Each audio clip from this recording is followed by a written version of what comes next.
Esse ano eu comecei a estudar pedagogia, né? E uma das disciplinas é psicologia da educação. E nessa disciplina teve um texto que me marcou bastante. É o texto dos autores Figueiredo e Santi, que está no livro Psicologia, uma nova introdução. E esse texto fala sobre o surgimento da psicologia como ciência no século XIX.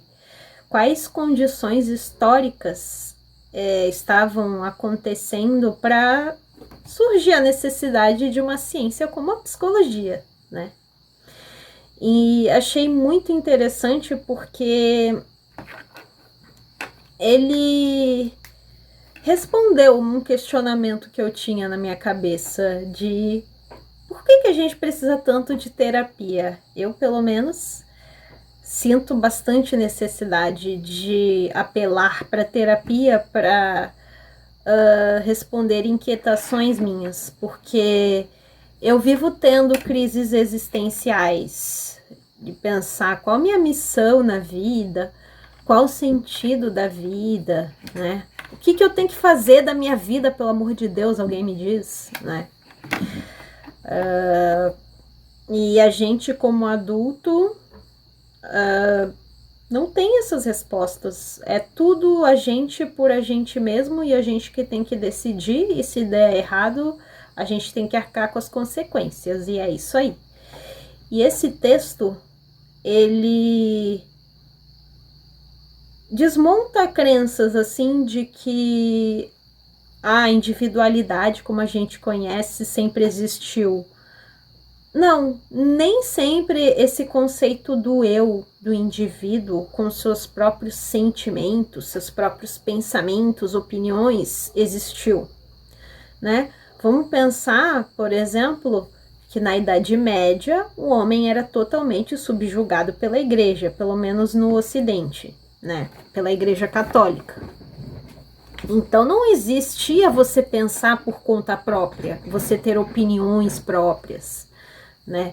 Até mesmo a gente está falando aí antes do surgimento da imprensa, onde passaram a imprimir livros, né? E as pessoas passaram a ter acesso aos textos sagrados. Antes disso, eu não tinha acesso ao texto sagrado, eu tinha acesso a ele por intermédio de sacerdotes, né? Ou então, sei lá, os conhecimentos vinham por meio da oralidade, sempre por intermédio de alguém e sempre em coletividade. E a partir do surgimento da imprensa, o ser humano consegue ter uma leitura silenciosa e desenvolver o seu próprio ponto de vista, né? Então não existia esse conceito de eu, de indivíduo, na Idade Média, mas com a queda da Idade Média, vem a Idade Moderna e isso entra em crise, né? A questão da Igreja Católica, surge a Reforma Protestante e surgem também pensadores que tiram Deus do centro e colocam um homem no lugar. E Deus não é descartado, mas ele vira o criador de tudo e o ser humano vira o dono do mundo e ele deixa de ver a natureza como algo sagrado e trata a natureza como um objeto, né, como um instrumento, um meio para o fim, né? E vem então a Revolução Industrial e o surgimento do mercantilismo, né? Porque vamos pensar agora em comunidades tradicionais, comunidades chamadas primitivas, pré-capitalistas. Tem um outro texto que cita o Florestan Fernandes, que era um sociólogo que descreveu os Tupinambá, e como a comunidade, a sociedade dos Tupinambá era sem classes, não tinha classes, e era baseada na cooperação e também na Terra como um meio de produção comum a todos, né? Então ele falava ali que, por exemplo, você nascia homem, a sua vida tinha que ser de tal e tal forma. Você nascia mulher, a sua vida era de tal e tal forma. Então, de tal idade até tal idade, você aprende certas coisas e você faz certas atividades.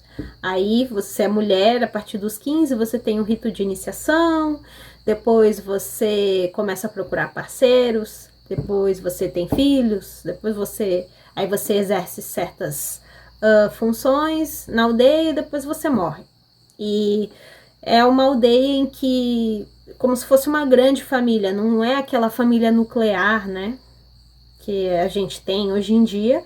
Não, é como se a comunidade fosse uma grande família, em que um ampara o outro, né? Então vamos pensar nessa comunidade. Será que nessa comunidade as pessoas têm crise existencial? Assim como o homem moderno tem? Assim como eu tenho? E por quê? Por que não? Né? Eu não vou dizer por todos, mas com a Revolução Industrial e com o capitalismo, surgiu o trabalhador livre. E o que é o trabalhador livre?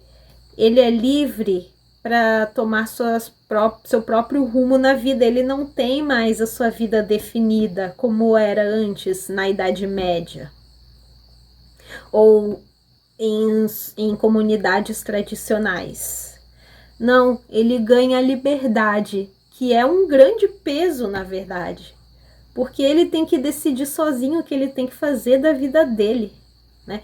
Ele não tem mais os meios de subsistência dele, como tem nas comunidades tradicionais, que a terra, a natureza são os meios de subsistência. Não, o meio de subsistência do trabalhador assalariado é a sua força de trabalho. E além dele ter que vender a sua força de trabalho, ele é desamparado, porque ele não tem mais uma comunidade amparando ele. Se ele tem sorte, ele tem a família dele nuclear amparando ele, mas a gente sabe que nem sempre isso é uma verdade. E por isso que tem tanta gente com crise existencial, porque a gente está solto no mundo. A gente não tem garantia de nada e a gente tem que depender da nossa capacidade, da nossa inteligência, da nossa sorte, do amparo que a gente tem da nossa família ou não, do berço onde a gente nasceu, para a gente poder conseguir sobreviver na sociedade. E assim como a gente tem a possibilidade de sair da pobreza e ir para a riqueza, a gente tem também a possibilidade de passar fome e de morrer pobre, miserável, sem um teto sobre a nossa cabeça e ninguém se importar com isso, porque a gente é livre. E a gente é livre e a gente é desamparado, não vive em comunidade mais, né? Então, o sistema capitalista gerou, como sempre, né, um problema e vende a solução, que é a terapia, né? O problema é o homem ser livre e a solução é a terapia. E além disso, né, com o sistema mercantil também surgiu essa situação em que o meu lucro é o seu prejuízo e o seu prejuízo é o meu lucro. Então, a gente não só tem que vencer por meio da nossa capacidade, a gente tem que vencer de acordo com a nossa capacidade de passar por cima do outro. A nossa capacidade de competir e deixar o outro para trás, né? Então, por exemplo, se eu quero passar num vestibular, a minha aprovação num curso depende da reprovação de outros. Ou se eu quero entrar numa vaga de emprego, né? A minha vaga exige que eu passe por cima de outros candidatos. Ou a minha riqueza vai depender da exploração de outras pessoas, se eu sou dona de um negócio, né? Então, essa foi a reflexão que eu tive, né, com esse texto. e explicou por que eu tenho crise existencial. E eu vi que não é uma coisa minha, na verdade, é uma coisa própria da condição em que a gente vive, da condição histórica e social em que a gente vive, é um fenômeno geral, né? Tem muita gente perdida na vida, e isso é natural que ocorra, porque a gente é livre. Bom, acho que é mais ou menos isso. Me conta aí o que você acha nos comentários e até a próxima.